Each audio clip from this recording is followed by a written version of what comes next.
Good day. This is Dr. Ahmed elshafei, lecturer of otorhinolaryngology, Helwan University, Faculty of Medicine. Today, our new topic is deep neck space infection. As a continuation of the previous presentation for pharyngitis and tonsil and adenoid disease, going on to spread of these infections from the mucosal membranes to deep neck spaces. A quick preface before we start our presentation. These deep neck space infections occur within the compartments of neck between the fascial layers. The complex anatomy of these fascial layers and the spaces, these potential spaces, and the understanding the bacteriology and the risk factors for these infections. This helps the clinician to diagnose the cause and the route of spread and the potential complication. We have to think about the main cause, so we can avoid such complication, and we must understand the roots of spread of this infection, and we must understand how this might end with us to some complications that might be sometimes life-threatening for the patient, and sometimes might be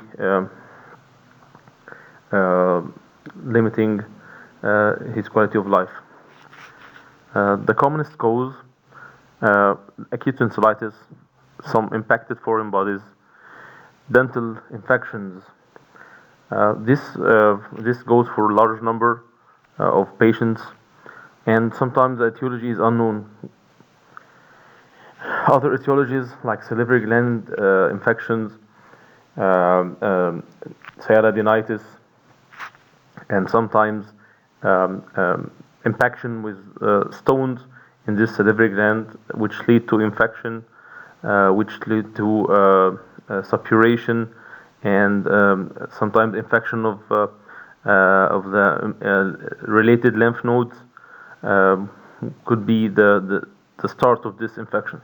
Trauma, IV drug abusers, and sometimes malignancy. Frequently, it's polymicrobial. Not a single microbe is responsible about it. And the oral bacteria is commonly condemned. Anaerobic bacteria, it's 90% of these organisms. The major anaerobic pathogens usually include the Fusobacterium nucleatum and various other anaerobic bacteria like anaerobic streptococci. To start with, this is the superficial cervical fascia. It's just immediately deep to the dermis, starting from up at the epicranium down to the thorax and axilla. It increases the superficial muscles like the platysma and the muscles of facial expression. Infections limited to this region are not considered a deep neck infection. They're usually managed by antibiotics only with simple incision and drainage. Those are mostly superficial infections like cellulitis and furuncles. It's formed of a superficial layer and deep layer. To start with the superficial layer, it completely surrounds the neck. It's called the investing layer of deep fascia. It attaches to the nuchal ridge and the mandible and the hyoid bone superiorly, inferiorly to the clavicle and sternum and the scapula at the acromion of the scapula. As explained in the diagram, it splits to surround the sternocleidomastoid and the trapezius muscle, muscles of mastication, and the submandibular and parotid glands. The spaces that it makes, it's the posterior triangle of the neck, which is between the sternocleidomastoid and the trapezius, and the suprasternal space of Burns, which is in the midline. This diagram, it can show us this is the superficial layer of the deep fascia, the sternocleidomastoid, and the trapezius, and in the midline between the two sternocleidomastoids is the space of Burns, and between the sternomastoid and the trapezius, it's the posterior triangle of the neck. So the deep fascia, the middle layer is muscular and visceral, which is formed of the strap muscles, as explained in the previous slide, and the visceral division is the pretracheal fascia and the buccopharyngeal fascia. The pretracheal fascia is around the pharynx, larynx, esophagus, and trachea and thyroid. The pretracheal fascia, it's with the blue color, it's around the thyroid, encloses thyroid gland and the trachea and esophagus, as explained, and the red color, this is the superficial layer. It encloses at the front the sternocleidomastoid. As this section is it's an axial section, so it shows it encloses the sternocleidomastoid anterior, and posterior it encloses the trapezius muscle, and the orange color is for the prevertebral fascia, which encloses the vertebrae and the prevertebral muscles, and also here in the deep layer of the deep cervical fascia, just posterior to the pretracheal fascia and the buccopharyngeal fascia. This is the alar layer, anterior to the prevertebral layer, which is the most posterior, and encloses the vertebral bodies and the deep muscles, prevertebral muscles. The vertebral extent of these three layers, the superficial investing layer starts from the mandible to the hyoid bone to the manubrium of sternum. Deep to it is the pretracheal fascia, start from the hyoid bone, ending enclosing the thyroid gland, down, reaching down to the arch of aorta. The prevertebral fascia start from the skull base, reaching down to the thorax.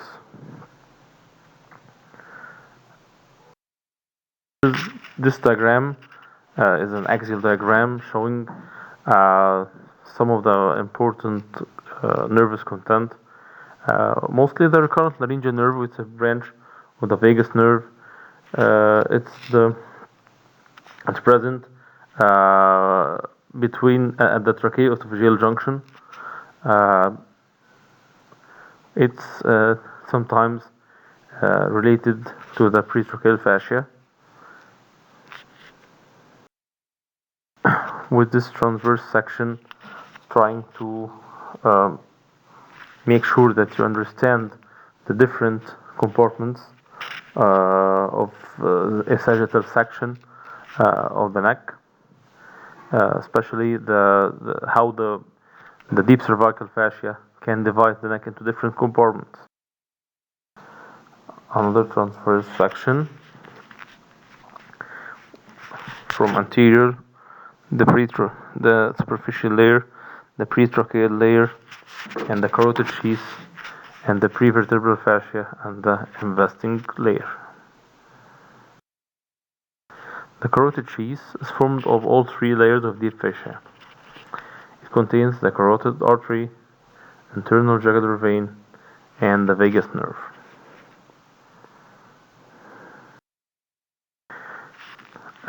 So these potential spaces start with the parapharyngeal space, and then retropharyngeal, submandibular, and other spaces, which will explain each of them at a separate slide.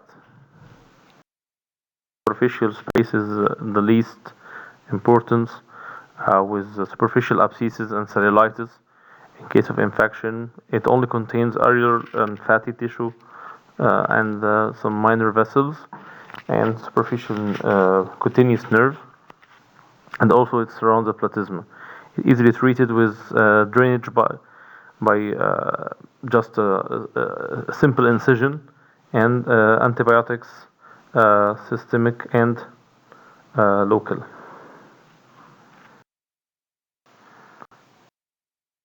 The parapharyngeal space is the lateral pharyngeal or pharyngomaxillary space. It has a shape of an inverted pyramid.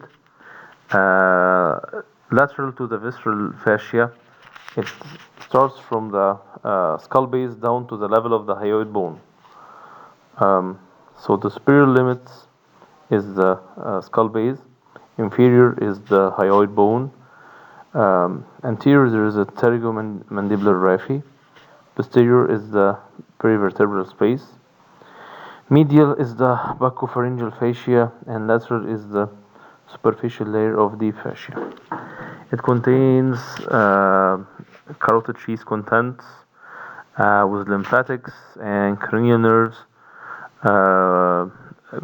glossopharyngeal, the vagus as a content of the carotid sheath, and the accessory nerve, and the hypoglossal nerve. We can divide it into two spaces, two compartments actually, where by the styloid bone, by the styloid process. It's either pre-styloid or post-styloid.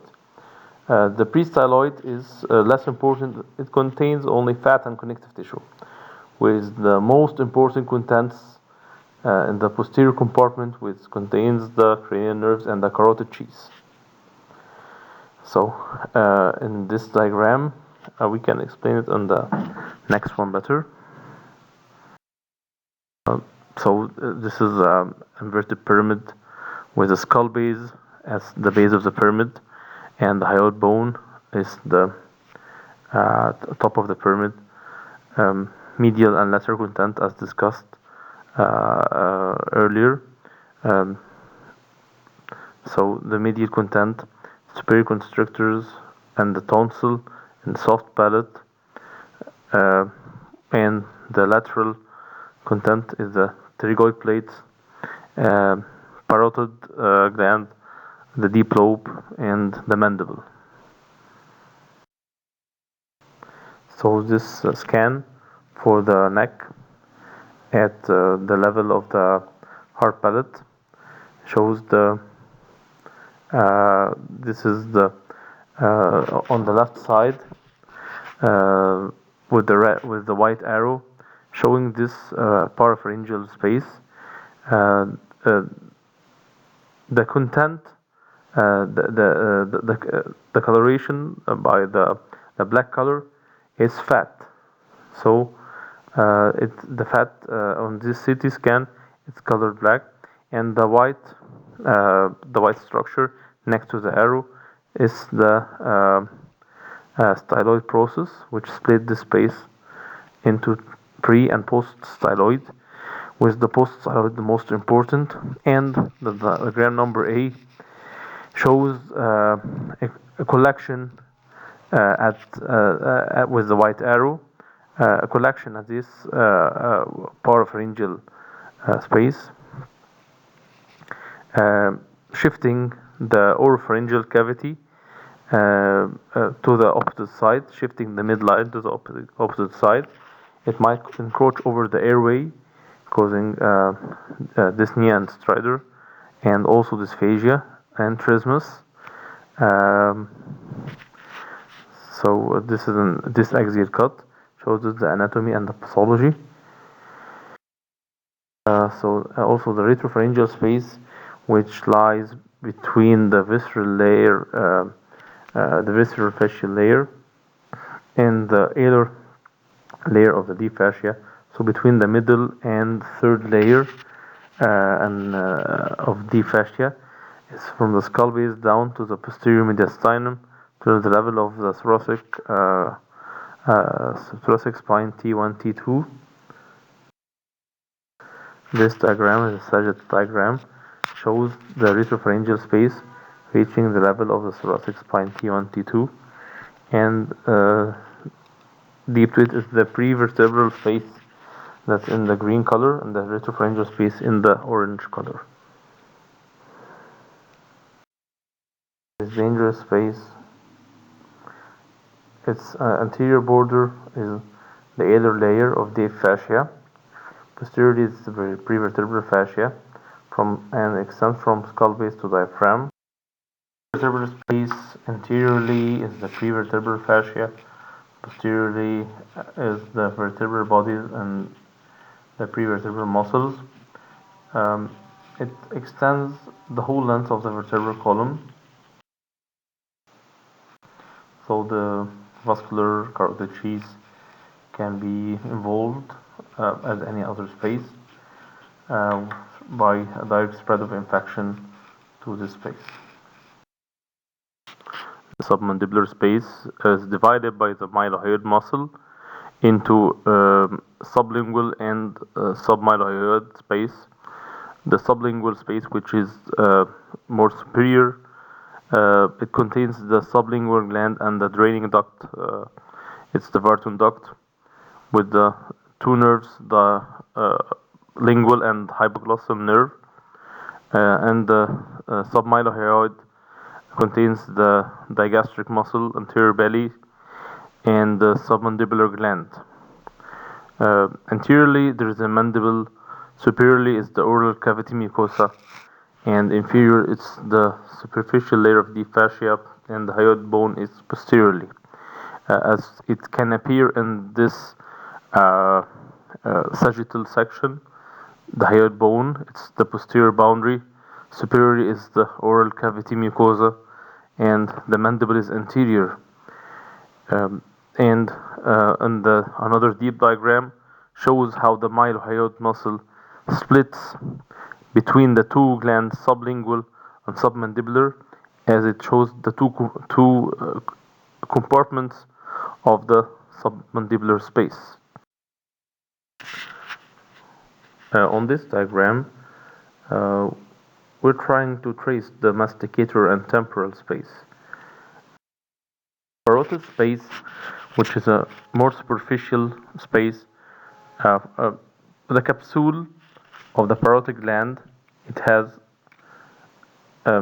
dense septa, which also may have a direct communication to the parapharyngeal space deep to it. The anterior visceral space, it's in the middle layer of the deep fascia, contains the pretracheal fascia and its content with the thyroid and trachea and esophagus, extend from the thyroid cartilage into superior mediastinum. So other clinical application, if there is a collection, we can consider some landmarks. For example, the prevertebral fascia.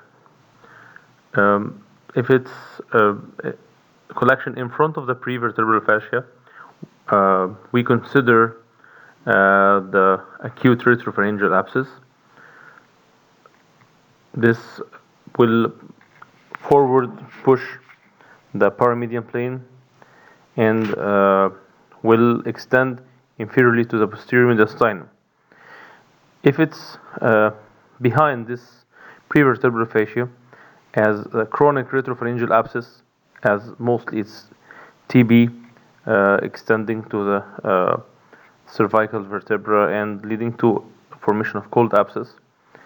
Forward it will push the posterior pharyngeal wall, laterally bulge into the posterior triangle of the neck, inferiorly to the superior mediastinum.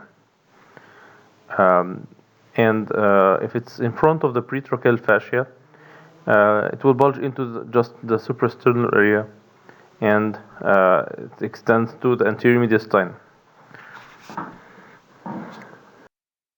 To summarize this topic, we need to think of a clinical point of view as how the patient presents by taking a thorough history and examination, gathering the data from the patient, looking for the origin of infection by asking about dental problems in the history of recurrent infections, looking for risk factors as any chronic debilitating disease, as diabetes, mellitus, TB, HIV.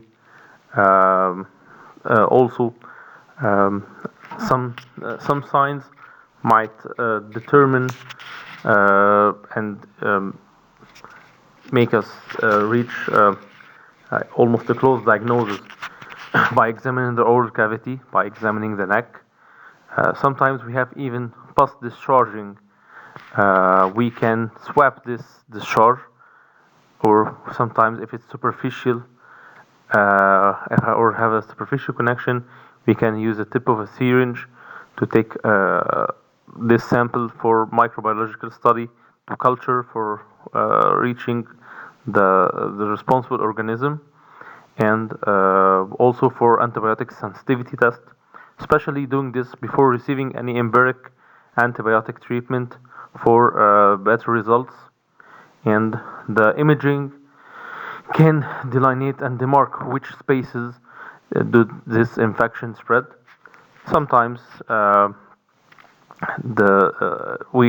if we give contrast, we'll have the different density of the abscess, and the border of the abscess will be receiving more vascularity than the center due to necrosis and suppuration in the center, and also sometimes presence of air bubbles in the surrounding due to putrefaction, and this can help us reach the proper treatment. Is it going to proceed only just with medical treatment in simple conditions, or surgical drainage is needed with different approaches and different choices for draining this abscesses? And we must have some knowledge considering the possible complications, especially with the important vascular and nervous structures contents in all these deep neck spaces. And we have some special topics. For the presentation, the patient may give a thorough history, recent episodes of pharyngeal tonsillitis, upper respiratory tract, trauma, dental problems, dental procedures, immunosuppression for HIV and diabetes mellitus, and patient receiving chemotherapy for neoplasia. Fever, localized focal pain, and edema. This is the hallmark for looking for some deep neck infection with the physical examination. To conclude this, we should have special attention. Said that some of this infection might be encroaching over the airway, shifting the airway from side to side, like the quinsy and the parapharyngeal abscess. Also, we might consider the oral cavity and the oral hygiene, and the parapharyngeal space. It might have trismus due to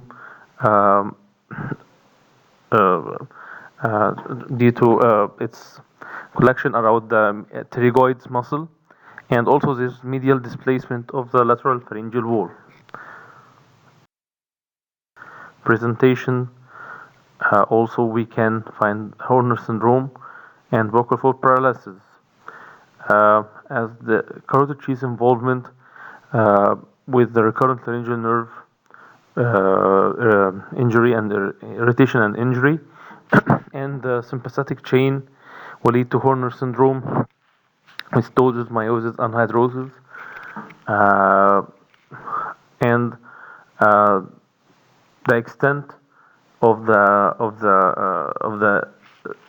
abscess can be palpated by the extent of the induration and fluctuant, which can be felt by examination, also by manual palpation, by palpating through the oral cavity, and by one hand, and the other hand from outside. Also, fiber optic transnasal endoscopy might determine if there is an airway obstruction, and it might, if this patient have difficulty to secure his airway, sometimes it might be used for intubation. There is a problem. This patient have dyspnea, and there is difficulty to take his breath properly. Sometimes securing the airway will be the first step to be done. If the condition spreads to the mediastinum, this will go more further with the chest symptoms and respiratory symptoms, with more dyspnea and chest pain.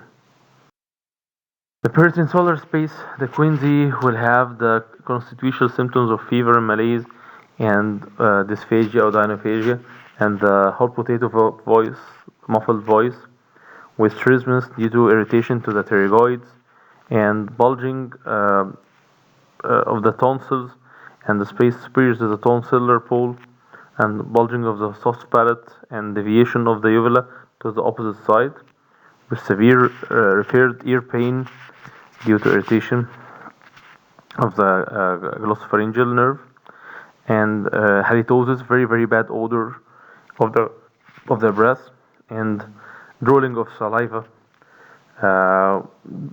This is mostly as an extension of acute follicular tonsillitis, with mostly there is a concomitant condition that might ease this developing, or there's an improper treatment that leaded to this condition to be it reached to this advanced stage. Mandibular space with similar symptoms, and there is edema anterior in the neck and the floor of the mouth. Mostly the origin will be dental or for sialadenitis, and the upper deep cervical lymph node if there is a lymphadenitis. Sometimes also traumas and fractures to the mandible, with an introduction of infection into the spaces. All of this could be considering as the root or the origin of the infection. For the masticator and temporal space, the pain and trismus, and also the floor of the mouth is a little bit edematous, and the swelling will be along the ramus of the mandible. Dental causes are condemned mostly. The parotid space with the trismus, and the bulge, is a medial bulge of the posterior lateral pharyngeal wall on oral examination. The causes will be inflammation in the parotid gland, and stones formation, and Sjogren syndrome, with dryness, severe dryness in the secretions, leading to formation of multiple infections, multiple abscesses due to fibrosis, and decrease of the bactericidal effect and defensive mechanism of the saliva secreted from this gland. Parapharyngeal space, the same constitutional symptoms, maybe more severe, maybe trismus is more severe, the medial bulge of the lateral pharyngeal wall, infections starting from the adenoids, at the nasopharynx, going to tonsils, dental problems, parotid, and also could be as an extension from mastoid infection, lymphadenitis, and other deep neck spaces will be possible to extend to the parapharyngeal space. The retropharyngeal abscess, due to separation of the retropharyngeal lymph node of Henle, which is on each side of the midline. Mostly these glands atrophy around age of 5 years. So these abscesses mostly at pediatric age. Mostly occur before the age of 6 years. Children, they have fever, lymphadenopathy, torticollis, and it will be dysphagia and odynophagia and rolling of saliva. For adult, will be the same symptoms. Also, sleep apnea must be considered, and snoring, and nasal obstruction and regurgitation, respiratory distress, and on examination there is lateral posterior oropharyngeal wall bulge. For the pediatric, the cause is mostly suppuration to the retropharyngeal lymph node due to infection in the nasal cavity or in the nasopharynx. But in adults, mostly it's going to be trauma and extension from a nearby deep neck space infection. The prevertebral space, most of there will be back, shoulder, and neck pain. Gets worse by deglutition with dysphagia and dyspnea. Potts abscess due to TB. This chronic abscess and with vertebral body destruction and osteomyelitis, mostly due to extension from of infection from the retropharyngeal space and the danger space. Acute retropharyngeal abscess. There is pharyngeal congestion with smooth swelling of one side of the posterior pharyngeal wall, as it will not cross to the opposite side due to adherence of the buccopharyngeal and the prevertebral fascia in the midline. The chronic retropharyngeal abscess, mostly you'll find there is generalized TB toxemia with loss of symptoms, and some symptoms like night fever, night chills, and excessive sweating. There will be no fever and tachycardia, as usually happen as a constitutional symptoms with acute abscess. And vertebral tenderness. The lymph nodes, cervical lymph nodes, might be enlarged, could be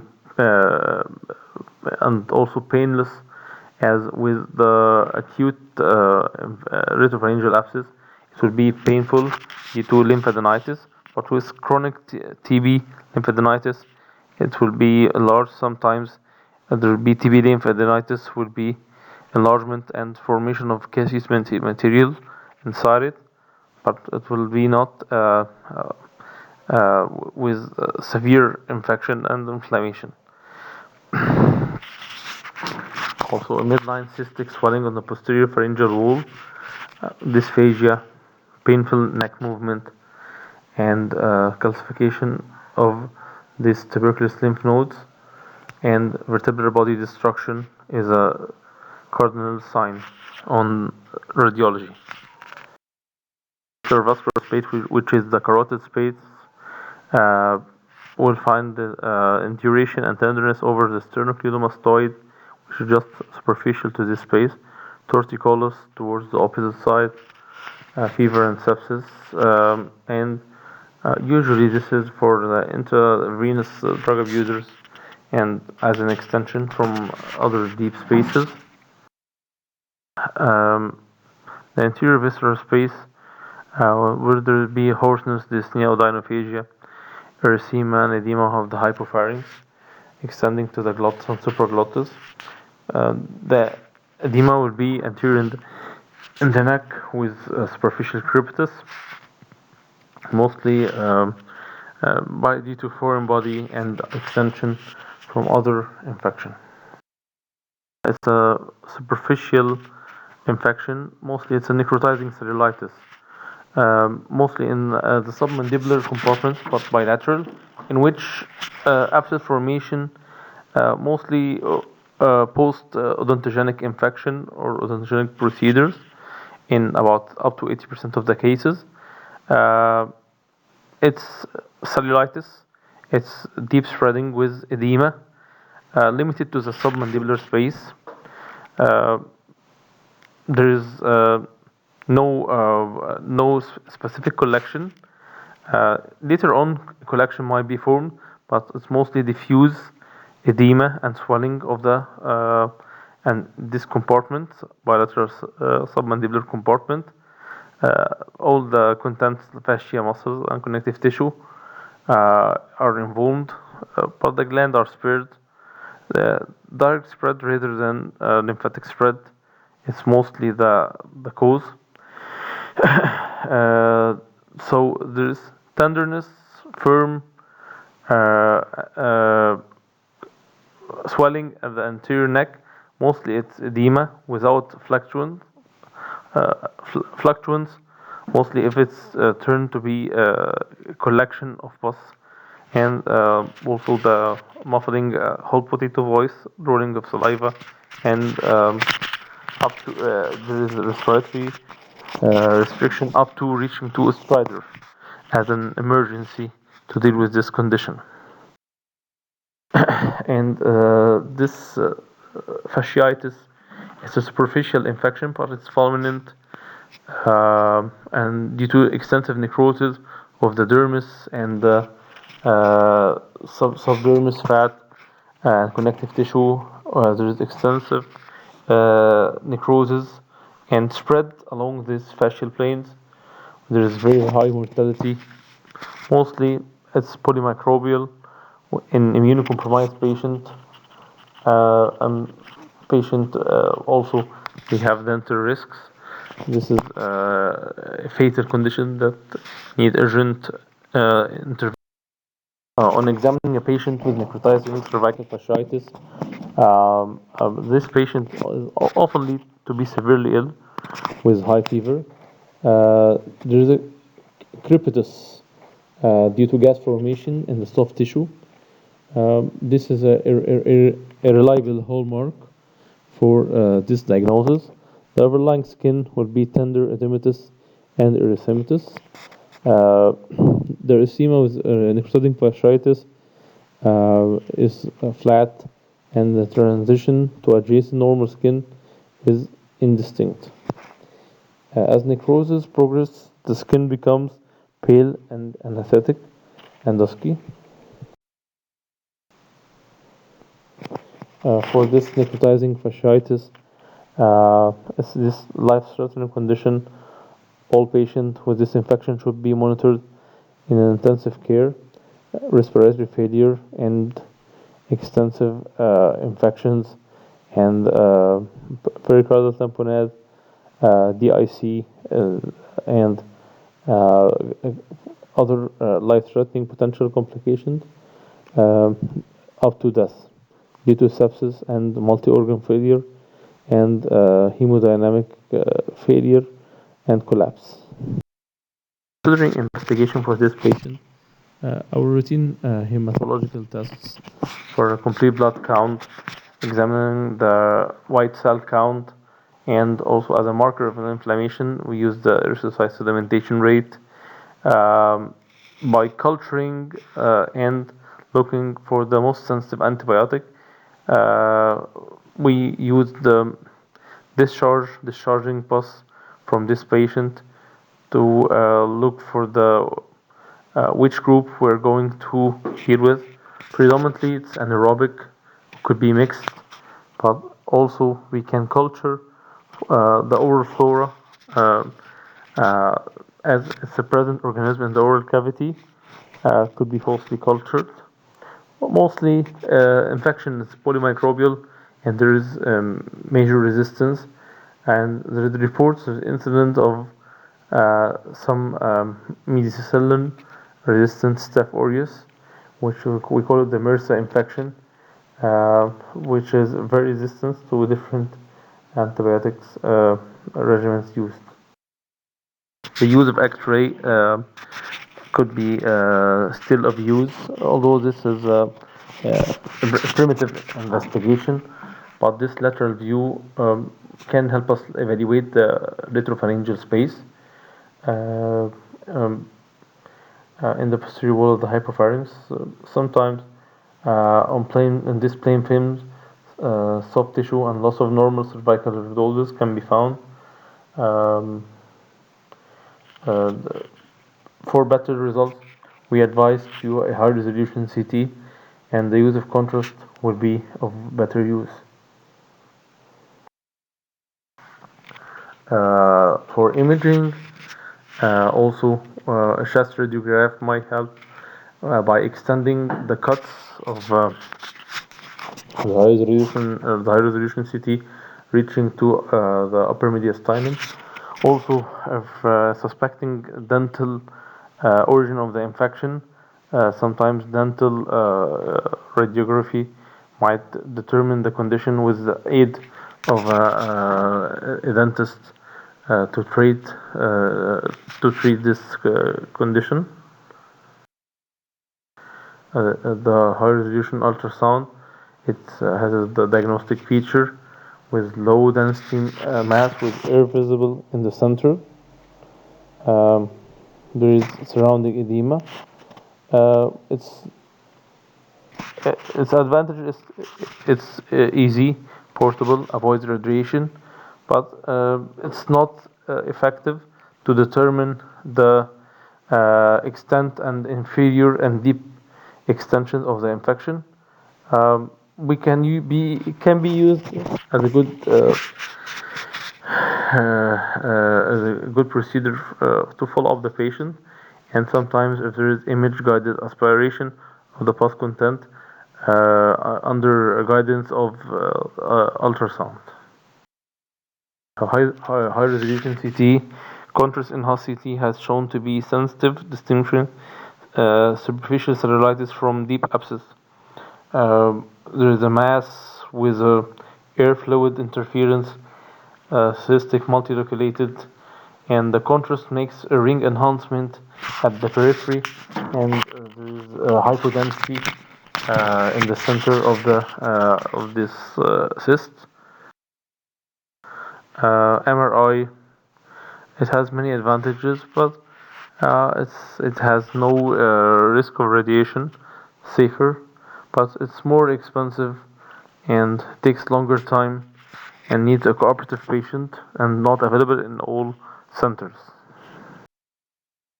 The use of CT and MRI can define the boundaries of the infection and encroachment of the great vessels, and can help us guide to plan and prepare for appropriate surgical management. Both methods also identify specific problems such as airway compression by tracheal compression, and also mediastinal spread and internal jugular vein thrombosis. Different diagrams showing abscess, and the first diagram on the left with the green arrow shows a parapharyngeal space collection, shifting the oropharyngeal and the lateral pharyngeal wall to the opposite side. Also, the second diagram in the middle on the upper row shows a parapharyngeal space collection and also oropharyngeal space collection. The one on the right shows a right parapharyngeal space collection, and also on the bottom left shows a retropharyngeal abscess, also extensive deep, reaching the superior mediastinum as it appears on the other films. Complications: spontaneous rupture to the skin surface or into the mouth or the pharynx, If it's superficial, it will form a tract and a fistula. If it's deep, it might lead to aspiration of the pus with extensive chest infection. And an abscess and the surrounding edema um, around the affected space, uh, uh, occupying a lesion, which is rapidly lead to airway obstruction. Securing the airway with intubation is difficult, and it could be a tricky procedure. We need an experienced intervention to secure the airway using various possibilities. Mostly this is due to the disturbed anatomy and shifting of the airway due to the huge collection present in this potential space. Considering different thrombosis that might lead to septic emboli, the wall of the carotid artery may necrose if there is a fetal hemorrhage. Spread of infection from the neck to the chest can occur along the carotid sheath, the superior mediastinum, and along the perivertebral space to the posterior mediastinum. This can result in a serious complication with mediastinitis and emphysema. This diagram shows different connections with the deep spaces and superficial spaces, starting with the submandibular space, its relation to masticator space, with the pharyngomaxillary, which is the parapharyngeal space, has a deep content to the parotid space and the peritonsillar space. Also deep to the dangerous and the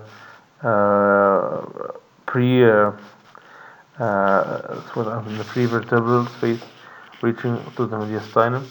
Also the visceral vascular layer, which is the carotid sheath, and the retropharyngeal space, reaching the parapharyngeal space. Also it is reaching to the mediastinum. Also the anterior visceral space from the anterior compartment of the neck might reach to the mediastinum. With the most important point in our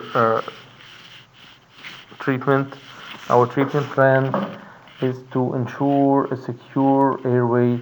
This is our top priority, and also improving the general conditions, and also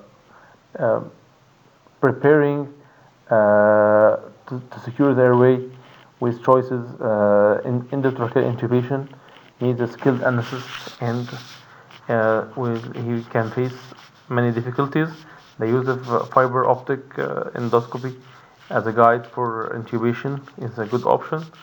Tracheostomy as an alternative, it's not recommended, but it's life-saving. It's hazardous to perform, but if there is no option, it's indicated. And the clinical features to be observed with the degree of pain, dysphagia, and the amount of swelling apparent at the neck. Superficial infection, such as cellulitis, abscesses, can manage by antibiotic therapy. Also, surgical drainage can be indicated for most of the deep abscess. If there is airway compromise, it's mandatory for drainage. When there is sepsis and spread of infection through the body, so it's indicated. If there is no response to antibiotic treatment within 48 hours, also it's better for surgical intervention and resuscitation of this patient and follow-up to ensure adequate drainage. The antibiotic management, we must consider that the presence of the flora, bacterial flora in the oral cavity sometimes disturb the cultural results. So when considering an antibiotic from deep neck infection, we prefer to treat streptococci and anaerobic and possibly beta-lactamase producing bacteria. Antibiotics should be administered IV, bearing in mind that it's likely to have sensitivity of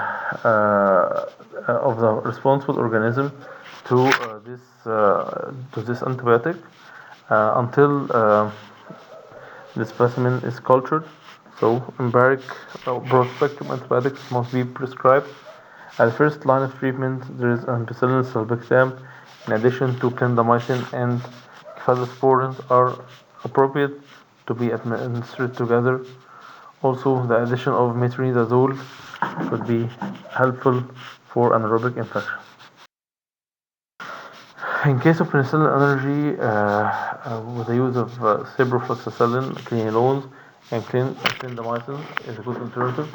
Ammonium glycosides is not preferred. Resistance should be suspected if the infection fails to resolve as expected. Immunocompromised patients should be put under observation and close follow-up and to be tested, including invasive sampling of the tissue, repeating the lab.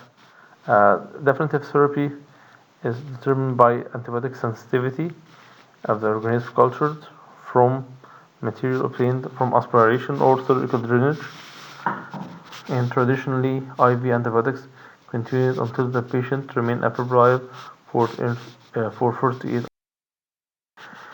Empiric antibiotic management for deep neck infection, the use of ampicillin sulbactam and the addition of clindamycin and cephalosporins. For compromised patient with pseudomonas, there is the use of some groups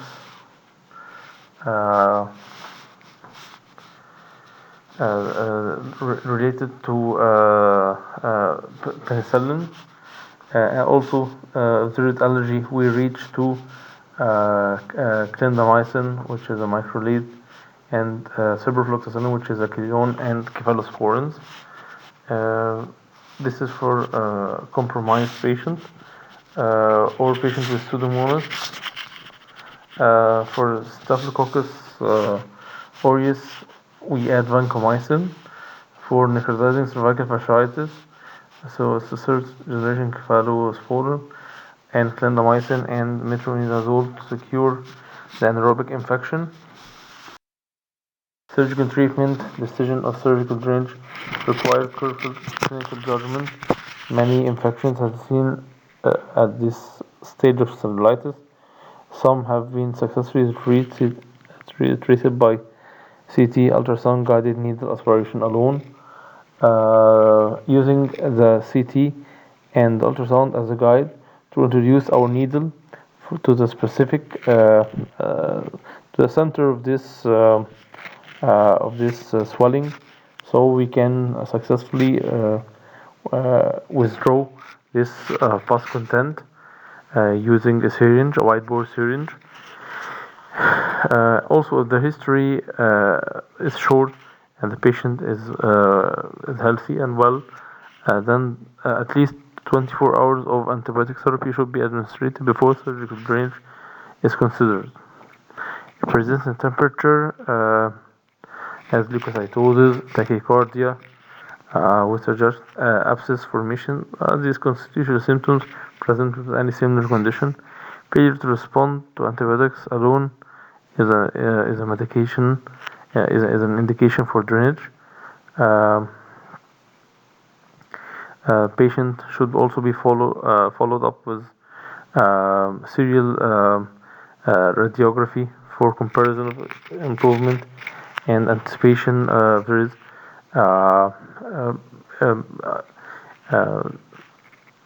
if the drainage is enough, if there is further procedure should be performed, and if there is a good response, there is no recollection of pus at the drained space.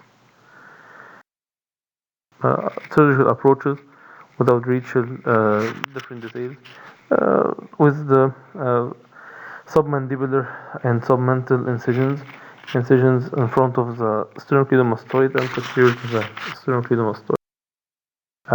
Draining the abscesses, we should consider being near to vascular properties, especially near the carotid triangle with main vessels running in this in this triangle, and also be well considering sometimes the level of the carotid bifurcation. Sternomastoid and great vessels are reflected posteriorly, and the abscess cavity can be drained. Parapharyngeal space easily approached by passing anterior to the posterior belly of the gastric muscle. Ligation of the facial artery, and sometimes we displace anteriorly the submandibular gland. Abscess cavity can be explored and care be taken so we can drain all the loculations that might lead to incomplete drainage of the abscess. Some sites of incision for quinsy, we advise it's the most pointing point, and sometimes identifying the crypta magna, which is the biggest crypt inside the over the tonsillar surface. We can draw a line midway between the base of uvula and the lateral wall of the palate. So it's midway, and you can take a half a centimeter of junction with it with another line parallel to the palatine tonsils.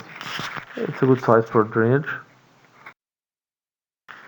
Also, in infants, due to suppurative lymphadenitis, pre-oral incision could be helpful. Vertically incision with a head low position while using suction to avoid aspiration. As we do the incision with for the retropharyngeal abscess, better to be the patient, the head to be low down, as on drainage pus can be drooling, falling to the upper airway and leading to aspiration and lower airway infection. So in adults, the retropharyngeal space can reach through an incision anterior to the middle third of the sternomastoid, reaching the carotid sheath posteriorly. If the abscess is high in the neck, it can be approached between sternomastoid, retract the carotid sheath anteriorly. Infection due to TB, cervical spine aspiration rather than external drainage to avoid formation of fistula is better. The chronic retropharyngeal abscess for treatment, full anti-tuberculosis drug therapy, incision and drainage with it's better not to be drained through the mouth. It's better through the neck. Incision through the posterior border of the sternocleidomastoid. Spine should be stabilized, and the spine in cases where there is spinal degeneration and formation of cold abscess. Also, the principle for drainage is wide drainage and exposure, and exposing and draining all possible loculi. If there is a normal anatomy distorted, use definitive landmarks to guide you for proper orientation. Dissection must be blunt. Avoid sharp dissection. Identify the carotid sheath early is helpful for avoid damaging and spread of infection to this neurovascular plane with such precious structures. Once the cavity is open and drainage, this material must be obtained for culture and sensitivity. Abscess should be completely drained including blunt avulsion of any location. Putting a large bore drain will ensure there is no early closure of the wound and will avoid proper drainage of the content of the abscess.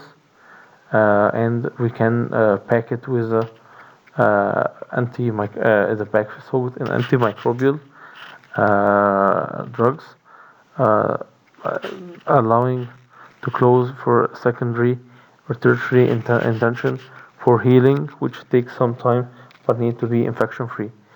All specimens are submitted for pathologic evaluation. Frequently inspection of the wound to assess the need for additional debridement and further extension of the infection to some of the adjacent spaces. Also, more aggressive surgery required for complicated deep neck space infection. For thrombosis of the internal jugular vein might lead to its ligation, and also infection might reach to the mediastinum, requiring thoracic intervention. Abscesses might need transthoracic intervention. In mediastinal infection, sometimes we require a thoracic drainage, sometimes not. Blunt dissection along the carotid sheath and the paratracheal space facilitates evaluation of this abscess as it drain placed into the anterior mediastinum, waiting for possible drain. Pelvic angina, IV antibiotics, first line of treatment.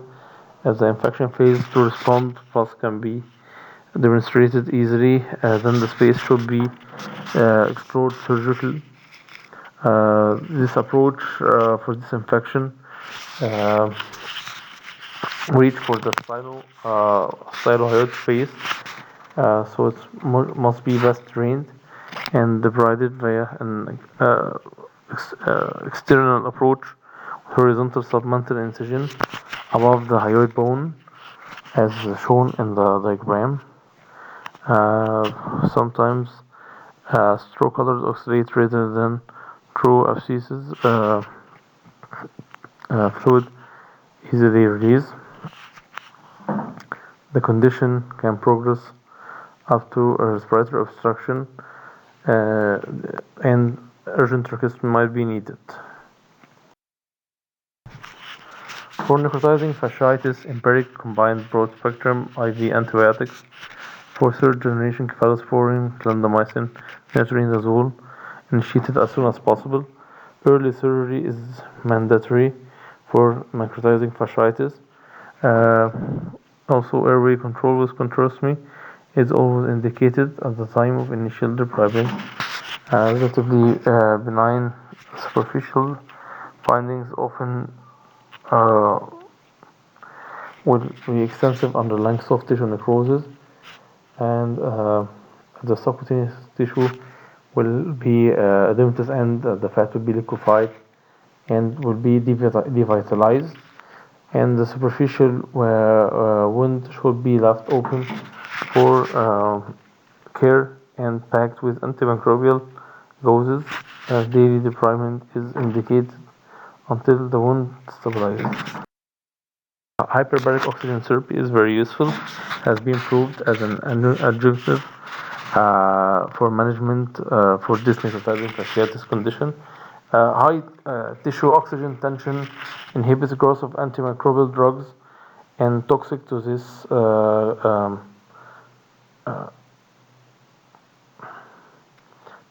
organisms, improving leukocyte killing effect, improving the immunity response, and induction of new vascularization and proper healing after completing the medical treatment. And also for recurrent deep neck space infection, look for congenital abnormality that might help us reach a diagnosis, like infected second branchial cleft cyst. Others first, second, third, fourth cleft cyst, lymphangiomas, cerebral cyst, and cervical thymic cyst. All this can be in the different. The conclusion: deep neck space infection.